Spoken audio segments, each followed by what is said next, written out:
I'm an American, and I went off the deep end.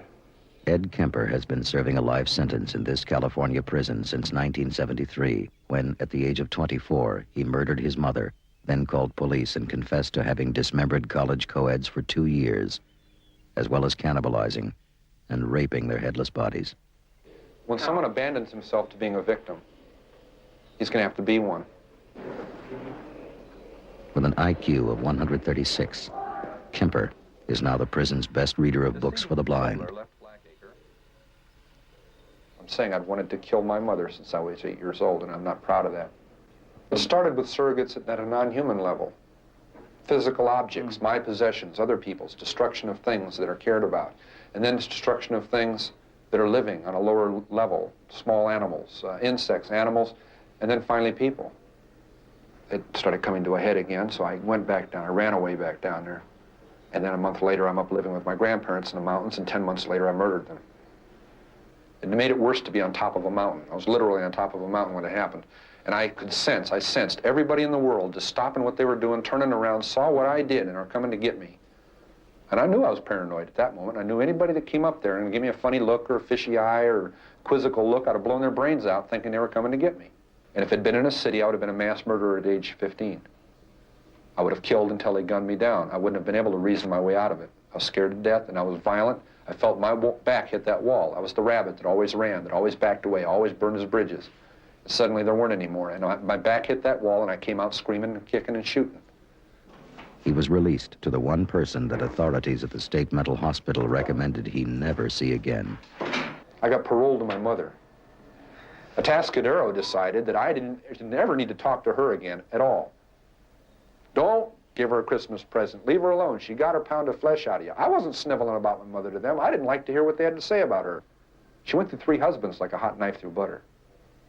4 months after I was out, I was back into the fantasy bag.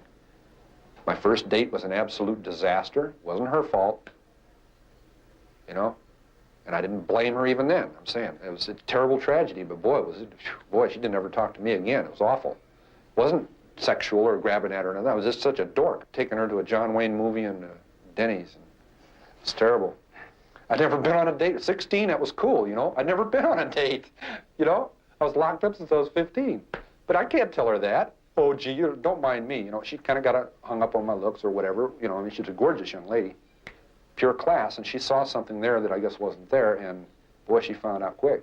Taking elaborate precautions, he drove around universities and picked up hitchhiking co-eds while wearing these glasses. Yeah. These are the ones. Now, would you get in the car with this man? Huh?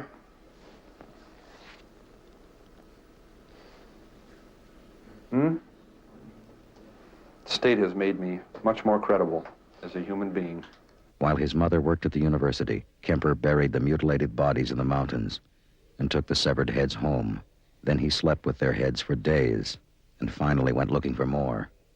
But I was losing a grasp on something that was too violent to keep inside forever. As I'm sitting there with a severed head in my hand, talking to it, or looking at it, and I'm about to go crazy, literally. I'm about to go completely flywheel loose and just fall apart. I say, wow, this is insane. And then I told myself, no, it isn't. You're saying that, and that makes it not insane.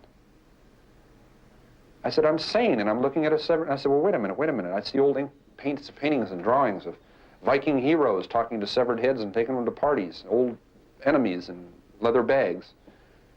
Part of our heritage. This is me back then in 1972 and 73. Unable to live with the fact that I just stabbed to death and cut the throat of an innocent young woman. Innocent in the sense that she did not plan on that happening. She didn't do anything specifically for that to happen to her. Yet she was a very active participant in her own death.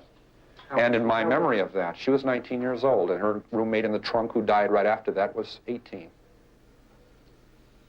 I didn't go hog wild and totally limp. What I'm saying is I found myself doing things in an attempt to make things fit together inside. I was doing sexual probings and things. I mean, in the sense of striking out and reaching out and grabbing and pulling to me, but appalled at the sense that it wasn't working.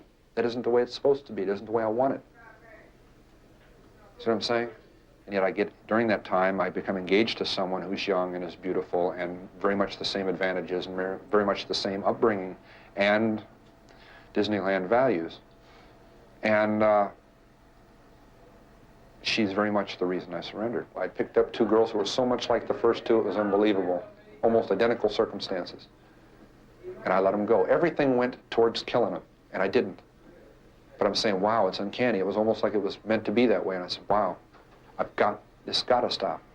And I let them out. They never even knew what was going on. I let them out. I would have gotten away with those two being murdered. I said, no, it's got to stop.